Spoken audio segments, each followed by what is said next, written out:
A cruz e o ego.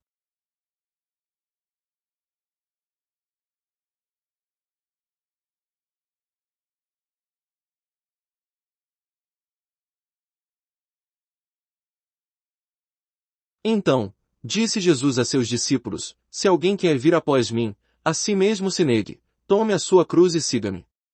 Porquanto, quem quiser salvar a sua vida perdê-la-á, e quem perder a vida por minha causa achá-la-á.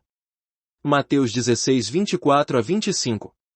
Aqui também o Senhor está convidando seus discípulos a tomarem a cruz, entregando à morte a vida da alma. Enquanto no capítulo 10 de Mateus a ênfase são as afeições da alma, no capítulo 16, o que se tem em vista é o ego da alma. Pelos versículos precedentes sabemos que, naquela ocasião, o Senhor Jesus estava revelando aos seus discípulos o fato de que brevemente iria para a cruz. Por causa de um intenso amor pelo Senhor, Pedro disse, tem compaixão de ti, Senhor. Ele estava sendo zeloso, como um homem, aconselhando seu mestre a poupar-se das dores da cruz na carne. Pedro não compreendeu que o homem deve ser zeloso para com as coisas de Deus, mesmo quando se trata de morrer na cruz. Ele não entendeu que a preocupação com a vontade do Senhor deve ceder em muito nossa preocupação com o ego. Sua atitude foi mais ou menos a seguinte, é verdade que, ao morrer na cruz, o homem obedece à vontade de Deus, cumprindo os propósitos dele.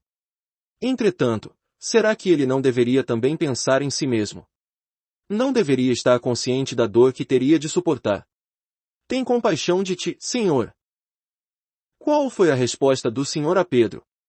Jesus repreendeu-o severamente, e declarou que pensamentos assim, como a autopiedade, só podiam ter se originado em Satanás. Depois, continuou dizendo aos seus discípulos: não sou eu somente quem vai para a cruz. Todos vocês que me seguem, e desejam ser meus discípulos, devem ir também. Como é o meu caminho, assim será o de vocês. Não se enganem, pensando que somente eu devo fazer a vontade de Deus. Todos vocês deverão fazê-la, também. Da mesma forma que eu não olho por mim mesmo, antes obedeço incondicionalmente à vontade de Deus, até a morte de cruz, assim também vocês devem negar sua vida egocêntrica, e desejar perdê-la, em obediência a Deus. Pedro disse ao Senhor, tu deves ter compaixão de ti mesmo. E o Senhor respondeu, você deve negar a si mesmo. Existe um preço a ser pago para seguirmos a vontade de Deus. A carne treme à vista disso. Enquanto a vida da alma reinar suprema dentro de nós, estaremos incapacitados de aceitar as ordens do Senhor. É que o desejo da alma é fazer a própria vontade, e não a de Deus. Quando Ele nos conclama a negar a nós mesmos, por meio da cruz, e a renunciar a tudo por amor a Ele, nossa vida natural instintivamente reage com autopiedade. Isso afasta de nós o desejo de pagar qualquer preço por amor a Deus. Por isso, sempre que escolhermos o caminho estreito da cruz, e sofremos com paciência por amor a Cristo, a vida da alma sofrerá perdas. É assim que perdemos essa vida. Só dessa forma é que a vida espiritual de Cristo pode ser entronizada, pura e suprema dentro de nós, realizando tudo aquilo que é agradável a Deus e benéfico aos homens. Se analisarmos esse incidente entre Jesus e Pedro, poderemos enxergar claramente o grau de impiedade a que a vida da alma pode chegar. Pedro pronunciou essas palavras carnais pouco depois de Deus lhe ter revelado um mistério até então desconhecido dos homens. Ele entendeu que Jesus, aquele homem solitário, a quem eles estavam seguindo, era verdadeiramente o Cristo do Deus vivo. Logo depois dessa assombrosa revelação, Pedro, dominado pela vida do ego, foi levado a tentar persuadir seu mestre a ter compaixão de si mesmo. Um fato deve nos impressionar: nenhuma revelação espiritual, por maior que seja, e nenhum conhecimento sublime jamais podem garantir que estamos libertos do domínio da alma. Pelo contrário, quanto mais elevado nosso conhecimento e mais profunda a nossa experiência, mais oculta a vida da alma estará em nós e, por conseguinte, mais difícil será detectá-la e expeli-la. Se não deixarmos a cruz tratar de forma drástica a esfera natural, esta permanecerá dentro do homem. Outra lição que podemos aprender com Pedro nesse exemplo é a total inutilidade da vida natural.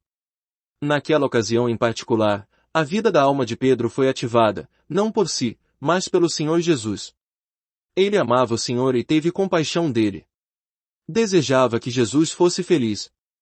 Sentia-se profundamente avesso à ideia de o Senhor sofrer assim. Seu coração era reto e sua intenção era boa, mas estava fundada na consideração humana derivada da vida da alma. Considerações como essas o Senhor tem de rejeitar.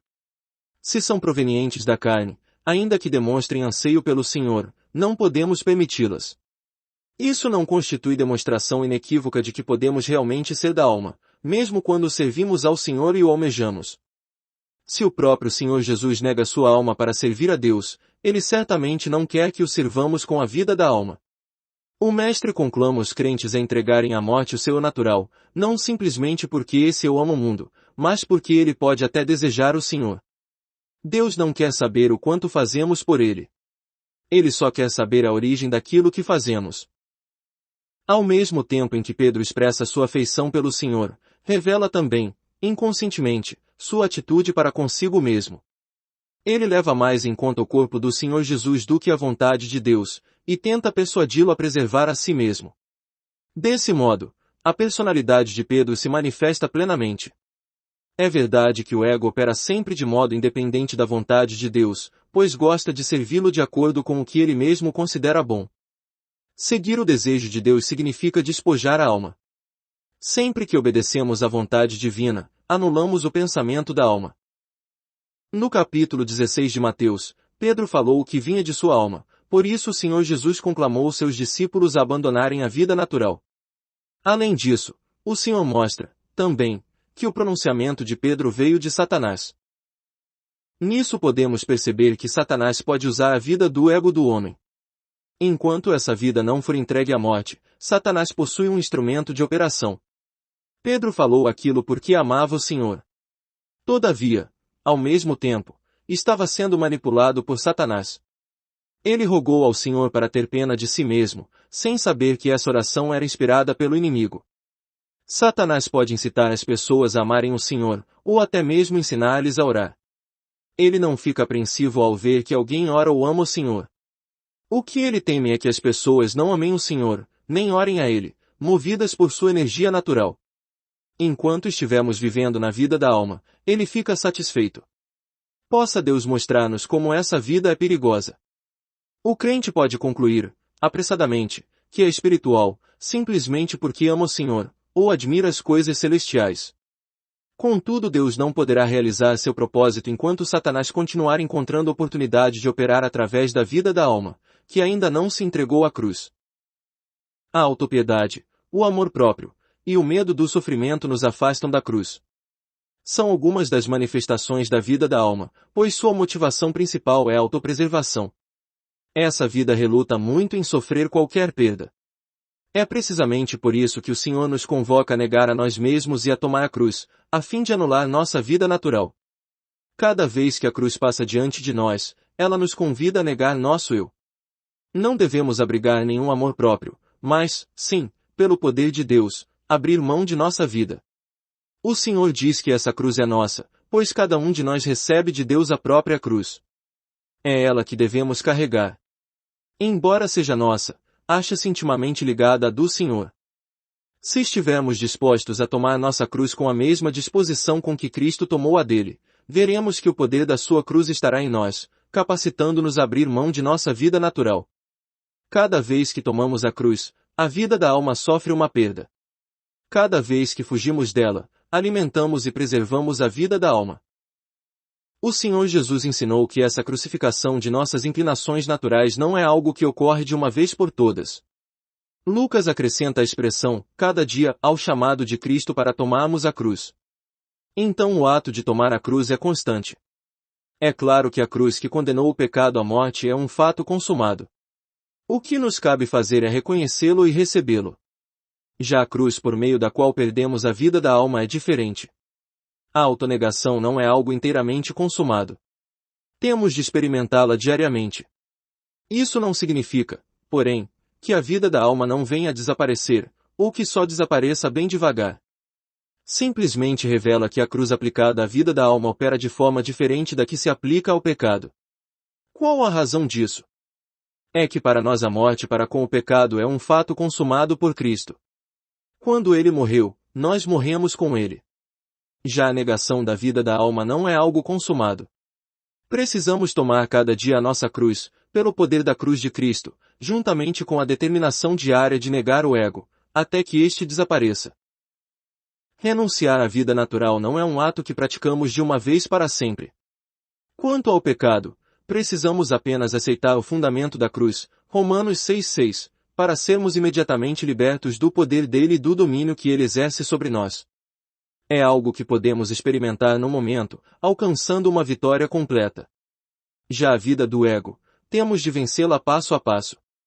Quanto mais a palavra de Deus penetra em nosso ser, Hebreus 4,12, mais profundamente a cruz opera, e maior é a obra que o Espírito Santo realiza, no sentido de unir a vida do nosso espírito ao Senhor Jesus. Como os crentes podem negar o ego, se ainda não o conhecem? Eles podem negar apenas a parte da vida da alma que conseguem reconhecer. A palavra de Deus deve pôr a descoberto mais e mais da nossa vida natural, a fim de que a obra da cruz vá cada vez mais fundo em nosso ser. É por isso que devemos carregar a cruz diariamente. Quando conhecemos mais da vontade de Deus e do ego, a cruz tem uma base de operação maior.